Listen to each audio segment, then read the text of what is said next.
Bismillahirrahmanirrahim. Assalamualaikum warahmatullahi wabarakatuh. Seperti teknik pelaksanaan yang sudah saya berikan sebelumnya, bahwasanya hari ini materinya adalah tentang video tutorial, yang mana nanti video tutorial ini akan saya share melalui channel YouTube dan nanti akan saya berikan linknya. Nanti tinggal Anda untuk mengakses atau mengunjungi link tersebut. Nah, untuk materi kali ini adalah tentang penjelasan dari waterfall model. Waterfall itu kalau dalam langsung bahasa Inggrisnya adalah air terjun sebenarnya. Namun ada konsep-konsep yang disebut dengan air terjun itu mengapa? Karena mungkin prosesnya itu berurutan seperti itu. Jadi tidak boleh ada salah satu fase yang terlewati.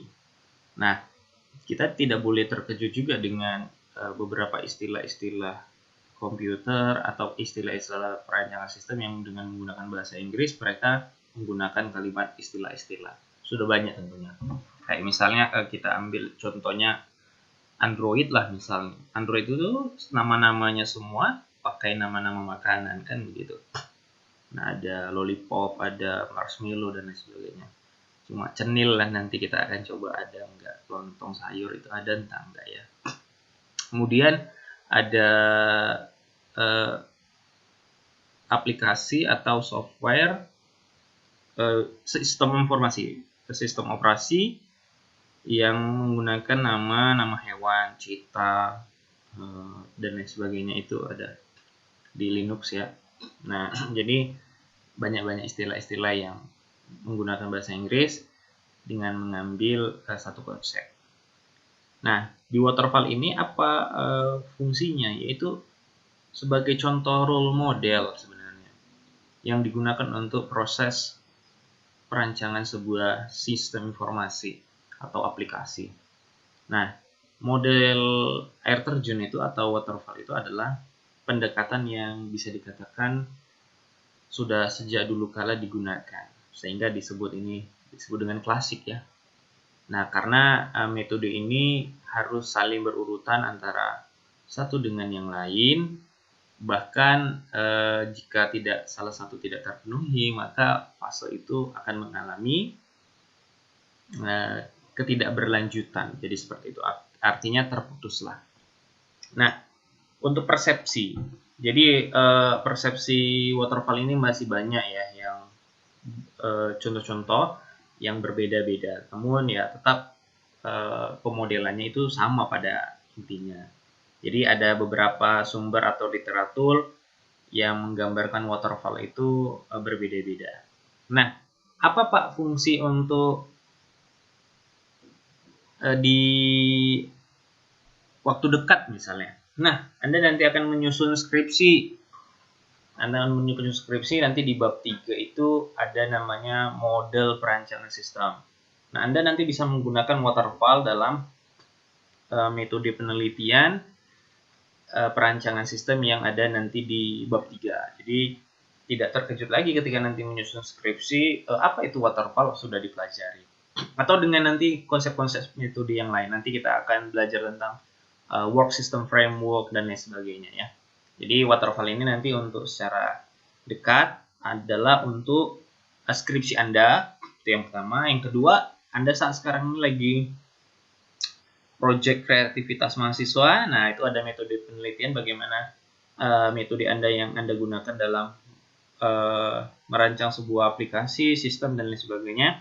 Apalagi Anda menggunakan konsep research and development, tentu Anda akan buat bagaimana cara sistem itu terbentuk. Ya, salah satunya ada dengan menggunakan waterfall gitu ya. Nah, jadi secara gamblang, secara jelas, waterfall ini membantu kita dalam perancangan sistem.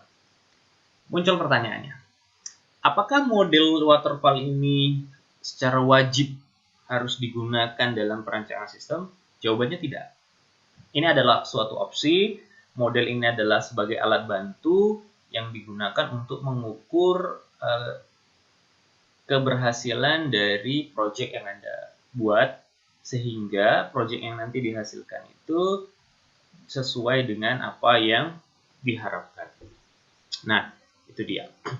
Nah, selanjutnya di model waterfall ini salah satu yang paling unik adalah metode ini life cycle. Artinya berkesinambungan. Berkesinambungan terus-menerus memutar. Nah, seperti itu dari atas ke bawah, nanti dari bawah ke atas. Hal ini kenapa?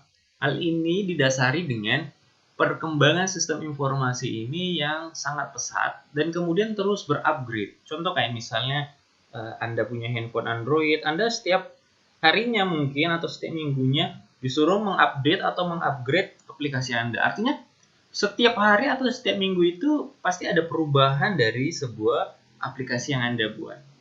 Nah, itu dia. Jadi itu aplikasi ya, aplikasi yang di-upgrade terus-menerus sehingga bisa menjadi yang lebih baik. Sampai kapan upgrade itu berhenti? Sampai Facebook tutup. Masalahnya belum tutup-tutup. Nah, maka nanti akan terus berupgrade dan kemudian terus berinovasi. Itu untuk yang di aplikasi misalnya. Apalagi yang belum menggunakan aplikasi. Contoh misalnya. Dulu kehadiran misalnya. Dulu kehadiran perkuliahan itu pakai tanda tangan. Kelemahannya ada. Jadi nanti ketua kelasnya menandatangani temannya yang nggak masuk gitu. Dengan alasan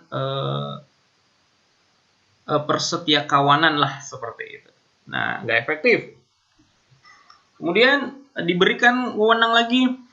Oh, kalau begitu dosen saja yang akan menceklis seperti itu. Nah, nanti ternyata ada masalah juga terkait dengan perekapan data. Nah, maka dibuatlah berbasis RFID pakai kartu. Apakah scan kartu RFID itu masih memiliki kelemahan? Masih, sehingga perlu di-upgrade. Bagaimana? Ya karena kalau pakai kartu bisa titip kartu misalnya. Nah, nanti mungkin ke depan sistem absensinya pakai face scan seperti itu. Jadi kalau mau masuk harus scan wajah seperti itu. Apakah ini bisa dibuat kelemahan? Ya bisa gitu. Jadi kalau nanti orang mau izin ya pinjam dulu wajah temannya kan begitu, baru kemudian keluar. Nah, tentu ini terupgrade terus dan kemudian apalagi dan terus sampai sekarang ini ada sudah sistem artificial intelligence. Jadi mungkin nanti ke depan absensinya pakai sistem robotika. Jadi terdeteksi hadir, barulah dibuat hadir seperti itu. Tapi itu kedepannya sistemnya nanti akan terus berinovasi ya. Nah, ini untuk sekilas. Ini ada versi gambar dari waterfall model yang saya ambil dari beberapa referensi. Dari dua gambar ini sudah terlihat perbedaannya seperti itu. Nah, tetapi pada intinya konsepnya sama. Contoh misalnya, jadi kalau nanti misalnya Anda gak kaget, loh kami kan diajari Bapak itu pakai ini gitu. Kami kan diajari Bapak itu pakai ini. Nah, jadi saya tampilkanlah versi-versi gambar waterfall model dari berbagai sumber yang ada. Sehingga nanti ketika misalnya ada contoh temannya pakai kayak gini, ya Anda tidak perlu mengatakan, oh itu salah seperti itu ya. Jadi ilmu itu luas, ilmu itu fleksibel seperti itu. Maka kalau misalnya ada orang yang lebih paham terkait dengan keilmuan, dia mengkajinya itu dengan sumber-sumber gitu. Jadi tidak langsung divonis atau dijustifikasi, oh kamu ini salah nih, yang benar punya saya. Nah, itu dia. Ya. Jadi ini ada beberapa versi gambar dari waterfall. Di gambar yang pertama ada analisis, perancangan, kemudian development kemudian testing dan maintenance. Maintenance ini pemeliharaannya. Sementara di samping kanan itu ada analisa kebutuhan sistem, sama sih sebenarnya, desain sama ya, penulisan coding program ya oke, testing, pengujian ya dan penerapan program. Nah, di sini testing ini sudah masuk kepada pengujian dan implementasi. Nah, seperti itu. Tapi kalau di sini pengujian dan penerapan dibuat berbeda. Bedanya yang kedua adalah di sini ada pemeliharaan. Bahwasanya memang di sumber yang pertama ini waterfall itu perlu pemeliharaan. Kenapa? Karena sistem itu harus selalu di-upgrade gitu ya. Jadi berinovasi seperti life cycle tadi. Kemudian kalau di sini cuma sampai penerapan sudah. Setelah itu ya dianalisa lagi. Kira-kira ada nggak kekurangannya, turun lagi ke bawah terus, nanti kalau udah sampai sini naik lagi, dianalisis kira-kira ada yang salah atau tidak. Nah itu dia ya. Kemudian ini ada contoh juga lagi. Nah ini lebih kompleks lagi ya, lebih banyak lagi. Di sini ada analisa kebutuhan, desain, pembuatan kode, pengujian, implementasi, dan pemeliharaan. Nah, kita langsung saja bahas terkait dengan fase-fase yang ada di waterfall. Nah, dalam perancangan sistem itu secara dasarnya adalah ingin membuat sebuah aplikasi yang tentunya memiliki dampak atau manfaat terhadap suatu objek. Nah, sehingga kita memerlukan suatu model yang bagaimana bisa membuat perancangan sistem itu berjalan dengan baik. Nah, yang pertama itu tadi adalah perancangan sebagai introduction-nya. Kemudian yang pertama itu adalah analisa kebutuhan sistem ya. Jadi kira-kira kalau kita ingin membuat sebuah sistem itu apa yang kita butuhkan? Nah, saya bagi menjadi dua. Yang pertama adalah kebutuhan datanya. Yang kedua kebutuhan softwarenya. Contoh misalnya, saya ingin buat aplikasi sistem informasi pembayaran uang kuliah berbasis web. Maka kebutuhannya kita bagi dua. Kebutuhan yang pertama adalah kebutuhan data. Nah, data-data apa yang diperlukan dalam pembayaran uang kuliah? Data mahasiswanya, data pembayarannya, data cicilannya, dan lain sebagainya. Nah, oke, itu dikelompokkan menjadi kebutuhan data. Kebutuhan software. Nah, kebutuhan software kira-kira kalau kita mau bangun aplikasi pembayaran uang kuliah berbasis web itu, kira-kira software apa yang kita butuhkan? Oh, Pak, saya pakainya Sublime Text, saya pakainya Dreamweaver, saya pakai XAMPP, saya pakai browser, ya bisa pakai Google Chrome dan bisa pakai Mozilla dan lain sebagainya. Terus kemudian saya butuh MySQL, Pak. MySQL itu, nah untuk database-nya saya butuh template-nya, Pak. Saya template-nya mengambil dari CMS dan lain sebagainya. Nah, itu disampaikan seperti itu. Hostingnya saya perlu juga. Nah, jadi ada dua, kebutuhan data dan kebutuhan software yang digunakan. Nah, ya, jadi poinnya analisa kebutuhan sistem itu ada dua, untuk kebutuhan data dan yang kedua adalah kebutuhan software untuk merancang aplikasinya. Yang selanjutnya adalah desain. Desain ini tentang perancangan. Nah, jadi nanti kalau saya ambil konsepnya tadi, kalau konsep yang analisa kebutuhan sistem yang luas saya buat. Nah, ini kita persempit dengan perancangan. Perancangan itu kalau misalnya di dalam skripsi, apa yang dibutuhkan misalnya. Nah, perancangan sistem yang Anda butuhkan itu dua juga. Yang pertama adalah pemodelan, yang kedua adalah rancangan. Nah, apa bedanya? Nah, bedanya yang pertama adalah pemodelan. Dalam menggambarkan sebuah aplikasi, Anda disuruh untuk memodelkan. Nah, dalam pemodelan sistem itu ada dua, kalau masih ingat di APSI 1 dan APSI 2. Ada namanya pemodelan terstruktur, ada pemodelan berbasis objek. Nah, object oriented modeling namanya. Nah, pemodelan terstruktur itu meliputi DFD, diagram konteks, nah dan lain sebagainya. Jadi nanti disebutkan, jadi pemodelan sistem yang digunakan menggunakan pemodelan terstruktur yang meliputi DFD, level 1, level 2, level 3, dan flowchart misalnya. Nah, kemudian perancangan sistem yang digunakan adalah berbasis pemodelan berorientasi objek oriented modeling misalnya. Ya, seperti use case, activity, class diagram, sequence diagram, class diagram, dan seterusnya. Nah, itu dia. Jadi, perancangan itu meliputi pemodelan sistem. Itu yang pertama ya. Yang kedua, rancangan. Rancangan ini ada dua. Yang pertama adalah rancangan interface, rancangan aplikasi. Yang kedua adalah rancangan basis data. Nah, jadi dalam perancangan itu Anda tidak boleh melewatkan rancangan kira-kira tampilan sistem Anda nanti seperti apa. Yang kedua, rancangan database. Kira-kira di dalam database itu tabel-tabel apa yang nantinya akan dibutuhkan. Nah, seperti itu ya. Jadi, perancangan itu ada dua, pemodelan dan rancangan.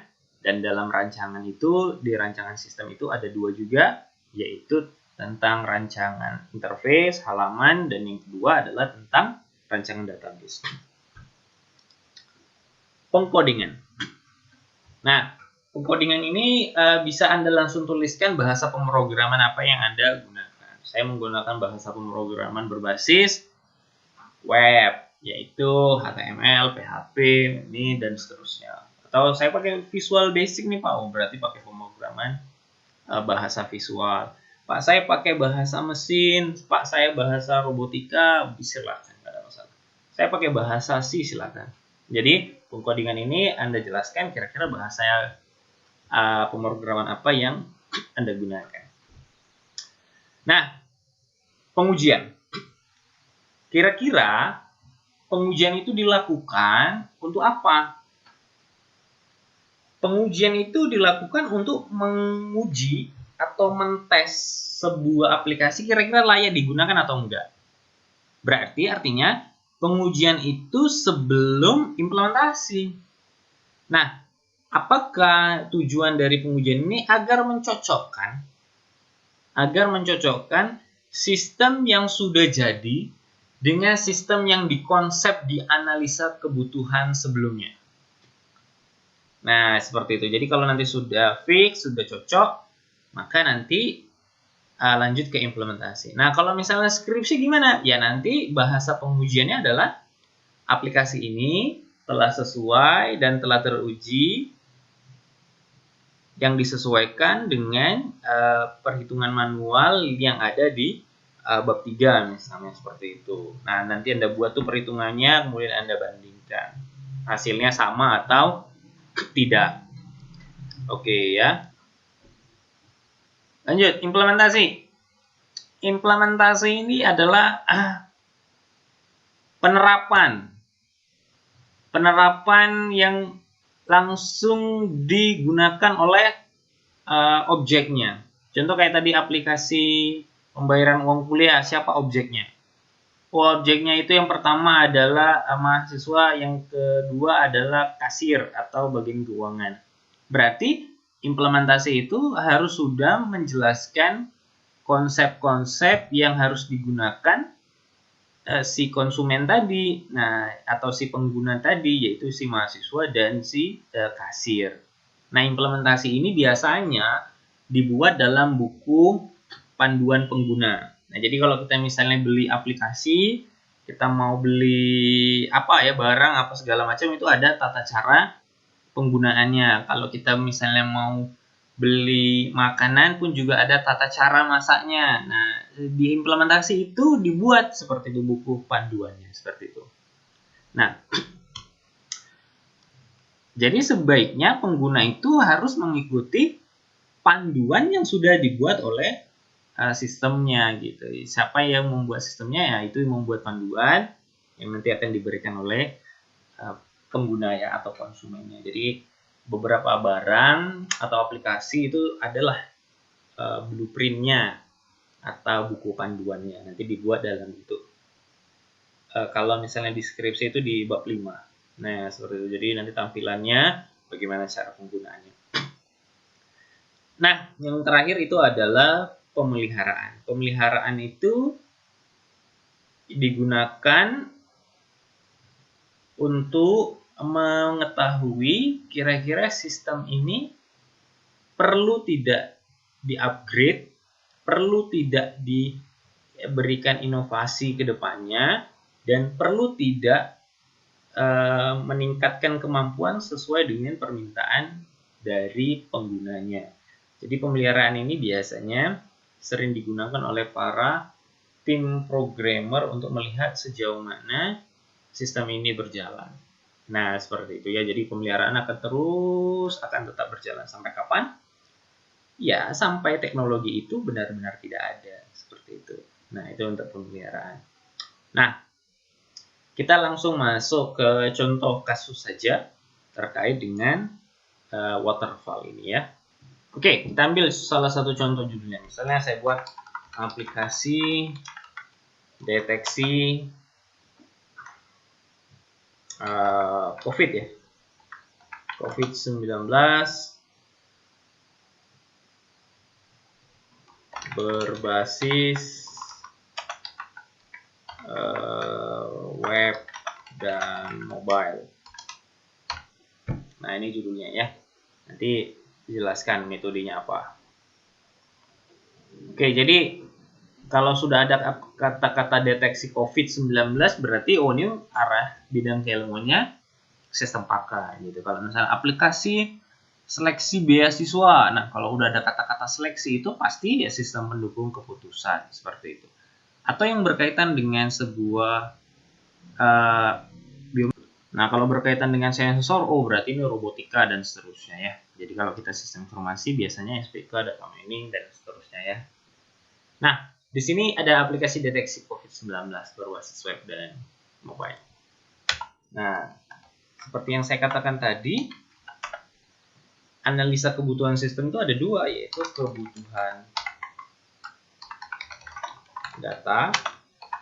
Nah, jadi apa kira-kira kebutuhan data yang digunakan? Nah, jadi dalam membangun sistem ini, kebutuhan data yang digunakan adalah apa?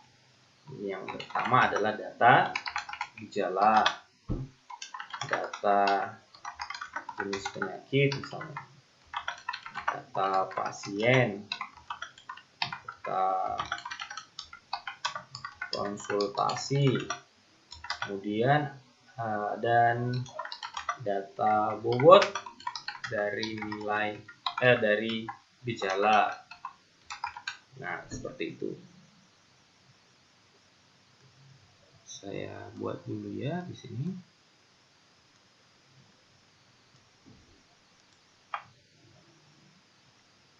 Nah, itu dia. Kemudian ada kebutuhan sistem, nah, atau aplikasi ya. Nah, kebutuhan aplikasi misalnya. Kira-kira kalau kita mau bangun aplikasi ini, kira-kira apa yang dibutuhkan? Misalnya saya membutuhkan Dreamweaver,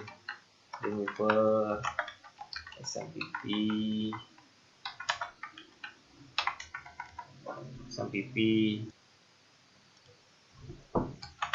kemudian untuk mobilenya saya pakai Android Studio, SQL Server, dan lain sebagainya. Jadi sebutkan software yang Anda gunakan untuk membangun aplikasinya ya, dan lain-lain apa aja sebutkan seperti itu. Tapi nanti kalau dalam proposal jangan buat dan lain-lain gitu ya. Apa sampai tuntas seperti itu. Oke, itu dia ya. Itu untuk yang pertama. Perancangan sistem tadi saya sudah jelaskan, ada dua juga ya. Jadi saya buat dulu ininya, gambarnya. Yang pertama tadi adalah pemodelan sistem.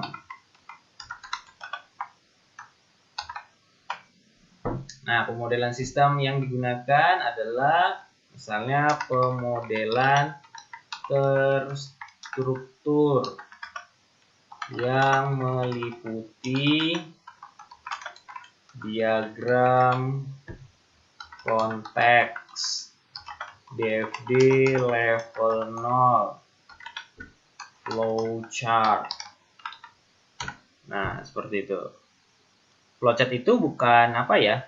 Bukan termasuk pemodelan terstruktur, tapi dia sendiri ya. Tapi biasanya kalau sudah ada pemodelan sistem, pasti mau yang apa ya, mau yang digunakan apapun tetap flowchart itu dimasukkan seperti itu. Terakhir misalnya IRD lah. Nah, entity relationship diagramnya artinya diagram yang terrelasi lah ya. Entity relationship diagram. Oke, yang B Oh, ini tadi pemodelan terstruktur ya. Ada juga dengan pemodelan berorientasi objek. Nah, apa itu pemodelan berorientasi objek? Nah, contoh misalnya menggunakan use case, activity, class diagram, sequence diagram, seperti itu ya, dan lain-lain sebagainya. Di dalam UML itu, Unified Modeling Language itu, atau pemodelan berorientasi objek, ada 13 diagram. Nah, jadi bisa digunakan. Tapi kalau di deskripsi kita, itu cuma 3 tuh yang diminta, use case, activity, class diagram. Nah, jadi matangkan materi terkait dengan pemodelan sistem. Itu dia ya. Oke. Kemudian pemodelan sistem sudah rancangan sistem.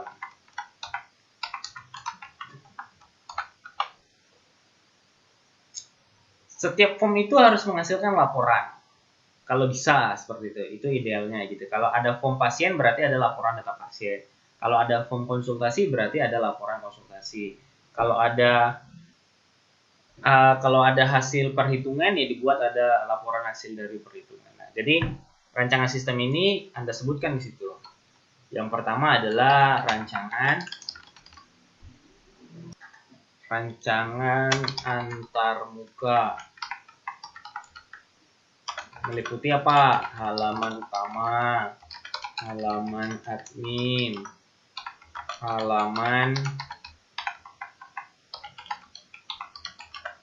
konsultasi. Jadi apakah semua halaman ditulis? Ya, jawabannya iya. Laporan apa aja gitu. Halamannya 10 berarti laporan 10. Seperti itu ya. Dan lain sebagainya. Nah, seperti yang saya katakan tadi, rancangan sistem ada 2. Rancangan antarmuka dan satu lagi adalah rancangan database. Rancangan database itu yang meliputi apa gitu. Misalnya tabel admin, tabel pasien, tabel konsultasi, dan lain sebagainya. Nah, jadi halaman yang Anda buat harus tersinkronisasi dengan rancangan database-nya. Anda buat halaman pasien, harus ada tabel pasien. Anda ada halaman admin, Anda harus ada tabel admin. Anda ada tabel konsultasi, berarti ada halaman konsultasi, seperti itu.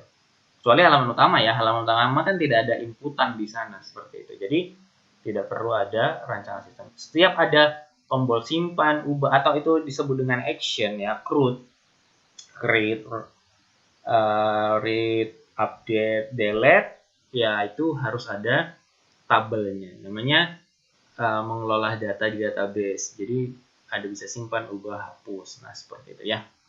Nah, ini dia untuk tabelnya. Jadi nanti kalau misalnya disuruh buat latihan, Anda sudah bisa membuat rancangan antarmuka dengan rancangan database-nya. Nah, kemudian kalau pemodelan sistem pilih salah satu aja, pemodelan terstruktur atau pemodelan berorientasi objek. Nah, pilih salah satu aja kalau di pemodelan sistem. Tapi kalau rancangan harus 2, rancangan antarmuka dan rancangan database. Nah, seperti itu. Oke, pengkodingan. Pengkodian ini ya jelaskan karena Anda pakai bahasa pemrogramannya web, ya sudah berarti Anda pengkodingannya pakai apa bahasanya, seperti itu. Ya, dalam pembangunan sistem digunakan bahasa pemrograman berbasis web seperti PHP, HTML, dan lain sebagainya. Kalau Anda pakai apa? Android pakai Java dan lain sebagainya. Seperti itu ya. Pengkodingan. Jadi sebutkan aja bahasa pemrograman yang digunakan apa, gunakannya apa-apa aja. Nah, pengujian. Seperti yang saya katakan tadi, pengujian itu digunakan untuk apa? Pengujian itu ini tadi menyesuaikan dengan analisa kebutuhan-kebutuhannya. Apakah kebutuhan datanya sudah terpenuhi? Nah, apakah semua kebutuhan aplikasi yang digunakan tadi sudah sesuai dengan kebutuhan data sehingga bisa digunakan untuk aplikasi deteksi COVID? Kalau sudah, jawabannya ya dibuat kesimpulannya seperti apa dan proses pengujiannya nanti menggunakan apa. Nah, contoh misalnya dalam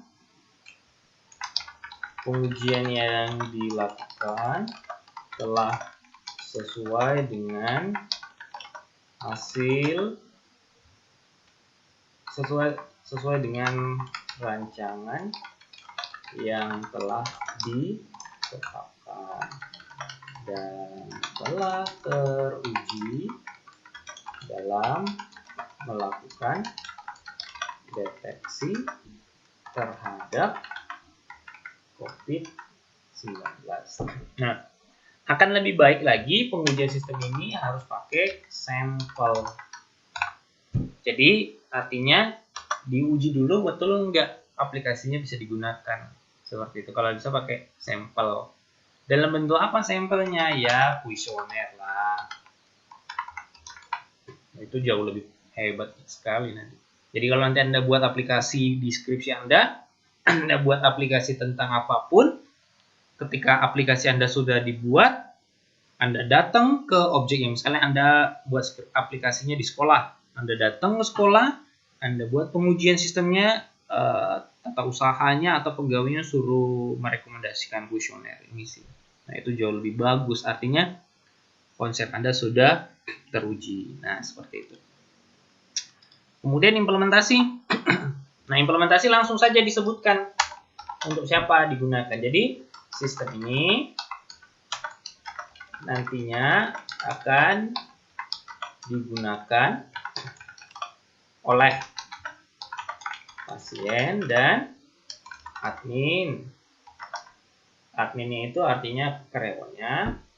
Sementara untuk basis pengetahuan dilakukan oleh dokter. Jadi ada 3. Yang pertama pasien dan admin. Yang ketiga adalah dokter untuk buat kira-kira gejalanya cocok di mana dengan penyakitnya. Seperti itu. Kalau admin tinggal approve saja. Nah, jadi pasien dan admin. Kemudian yang ketiga adalah si dokter. Pemeliharaan. Pemeliharaan ya silakan Anda buat dilakukan. Pemeliharaan dilakukan dengan cara mengidentifikasi kekurangan sistem secara berkala dan terus akan melakukan inovasi atau upgrade. Seperti itu. Anda buat pemeliharaannya berapa bulan? Minimal 1 bulan sekali. Seperti itu. Pak, kalau misalnya tidak ada yang di-upgrade sistemnya, ya udah berarti tampilannya harus diperbaiki, diperindah seperti itu. Jadi beberapa web, beberapa aplikasi itu terus berinovasi walaupun tidak diubah secara total database-nya atau lain sebagainya, minimal mereka merubah tampilannya lebih fresh seperti itu. Nah, itu dia. Ini terkait dengan waterfall model. Nah, nanti silakan dipahami. Jika nanti ada pertanyaan, silakan konsultasikan saja di grup yang telah kita buat ya. Demikian dari saya. Assalamualaikum warahmatullahi wabarakatuh.